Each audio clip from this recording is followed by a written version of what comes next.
Assalamualaikum warahmatullahi wabarakatuh. Kami dari kelompok 2 yang beranggotakan saya Norma Liv Cahyani NPM 063 dan teman-teman saya Surya Azhari Siregar NPM 096 dan juga Arim Sukma Permata NPM 114. Di sini kami akan mempresentasikan tentang Tata Pamong Pengabdian UPY. Sebelumnya, saya akan menjelaskan tentang profil Tata Pamong, di mana pengabdian masyarakat itu merupakan salah satu kegiatan yang dilakukan oleh setiap perguruan tinggi untuk membantu kehidupan masyarakat dengan tulus dan ikhlas. Kegiatan pengabdian kepada masyarakat itu bertujuan untuk mengembangkan kepedulian sosial dan berperan serta dalam menyukseskan pembangunan nasional menuju tercapainya masyarakat yang maju, adil, mandiri, dan juga sejahtera. Kegiatan pengabdian kepada masyarakat itu juga bertujuan untuk memberdayakan masyarakat dalam menemukan potensinya untuk dikembangkan agar meningkat kesejahteraannya.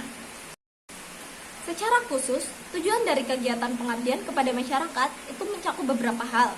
Yang pertama, meningkatkan peran UPY dalam pemecahan permasalahan masyarakat atau bangsa, terutama yang berkaitan dengan pengembangan pendidikan, sumber daya manusia, sumber daya alam, teknologi, sosial, dan budaya. Yang kedua, menyiapkan jiwa leadership melalui budaya entrepreneur, empati, dan mampu mengkolaborasikan potensi masyarakat. Yang ketiga, memotivasi upaya pengembangan masyarakat yang siap menghadapi perubahan-perubahan menuju perbaikan dan kemajuan yang sesuai dengan nilai sosial dan budaya lokal. Yang keempat, itu untuk meningkatkan keterampilan, kemandirian, kesejahteraan masyarakat berbasis budaya lokal. Yang kelima itu untuk membantu menciptakannya ketentraman, kenyamanan, dan kesejahteraan dalam kehidupan masyarakat.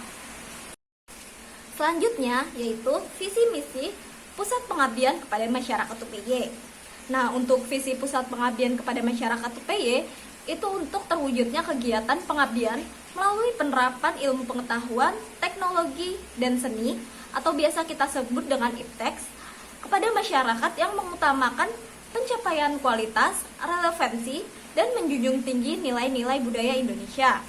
Kemudian, misi Pusat Pengabdian kepada Masyarakat UPY yaitu yang pertama, mewujudkan tanggung jawab sosial akademik universitas sebagai institusi pendidikan tinggi untuk membantu penyelesaian permasalahan kemasyarakatan dengan memperhatikan kualitas dan nilai budaya Indonesia.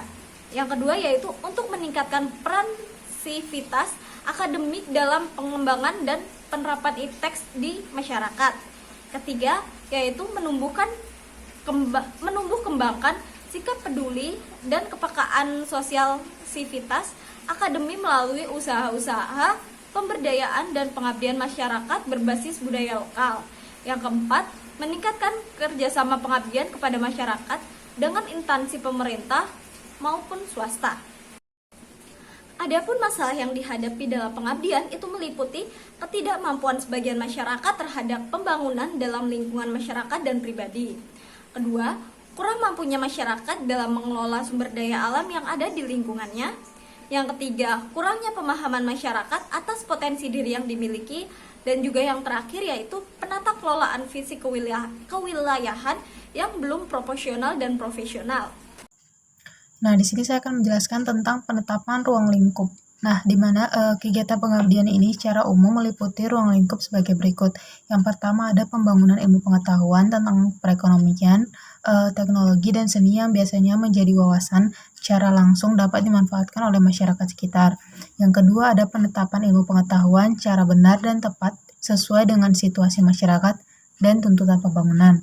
Nah, untuk yang ketiga, pemberian bantuan kepada masyarakat dalam mengidentifikasi masalah yang dihadapi dan mencari solusi untuk pemecahan permasalahan tersebut menggunakan pendekatan ilmiah. Nah, untuk yang terakhir yaitu memberikan contoh penerapan perekonomian pembangunan dan kemampuan yang dapat dikembangkan oleh masyarakat untuk memajukan daerah.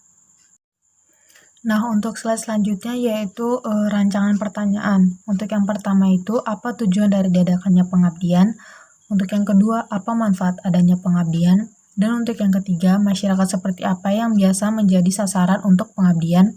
Untuk yang keempat, bagaimana cara meyakinkan masyarakat yang menolak adanya pengabdian yang dilakukan mahasiswa? Untuk yang kelima, apakah mahasiswa membuat perencanaan kegiatan sendiri sebelum pengabdian atau perencanaan kegiatan itu sudah diatur oleh universitas? Nah, untuk keenam, berapa anggaran yang diperlukan dalam melakukan pengabdian? Dan yang ketujuh, pada masa pandemi ini, apakah mahasiswa tetap melakukan pengabdian? Dan pertanyaan terakhir, apakah waktu pengabdian mahasiswa sama seperti sebelum pandemi atau waktu pengabdian dikurangi? Nah, selanjutnya yaitu rancangan kertas kerja audit. Nah, selanjutnya yaitu program kerja audit pendahuluan. Nama perusahaannya yaitu Universitas PGRI Yogyakarta. Program yang diaudit yaitu pengabdian dan periode auditnya itu pada bulan Maret 2021. Nah, untuk langkah-langkah audit pendahuluan, di mana tujuannya itu yang pertama memperoleh informasi tentang kinerja pengabdian yang dilakukan dosen dan mahasiswa, dan yang kedua mengidentifikasi aspek yang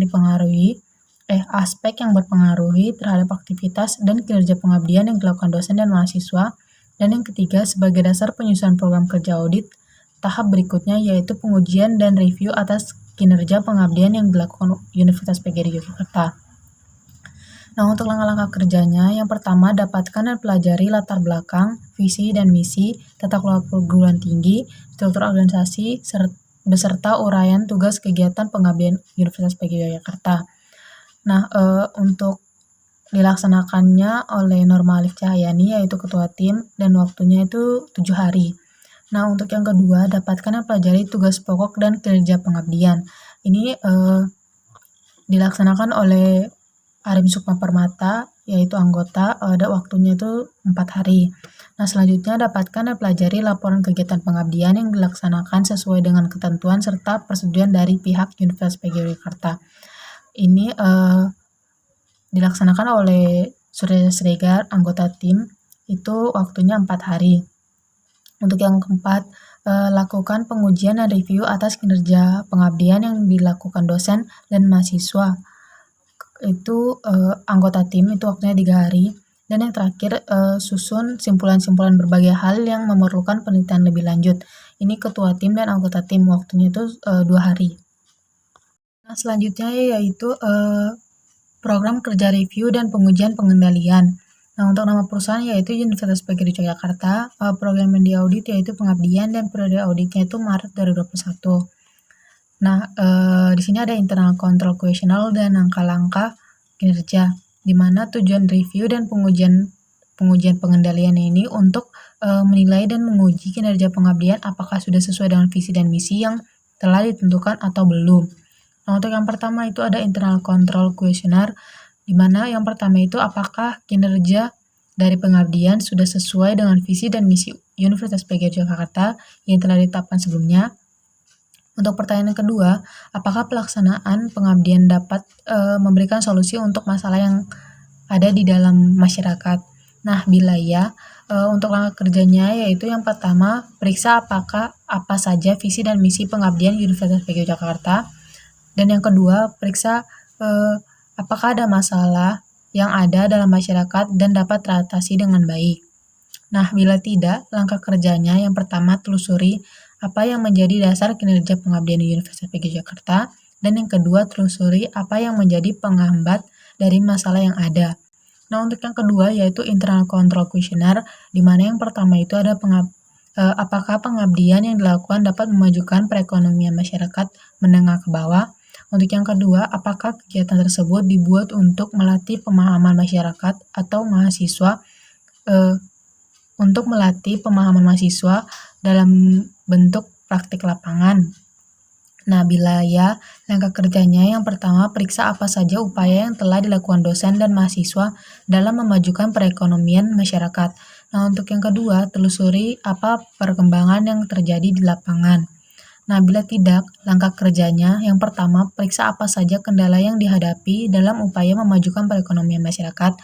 Untuk yang kedua, telusuri apa yang dilakukan mahasiswa untuk memajukan masyarakat. Nah, yang selanjutnya adalah program kerja audit lanjutan.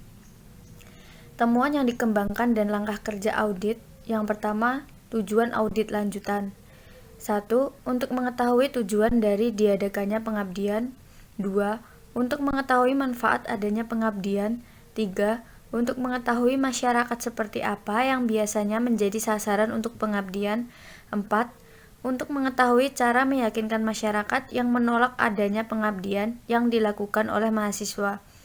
Yang kelima, untuk mengetahui apakah mahasiswa membuat perencanaan kegiatan sendiri sebelum pengabdian atau perencanaan sudah diatur oleh untuk mahasiswanya. Yang keenam, untuk mengetahui berapa anggaran yang diperlukan dalam melakukan pengabdian. 7. Untuk mengetahui apakah pada masa pandemi ini mahasiswa melakukan pengabdian.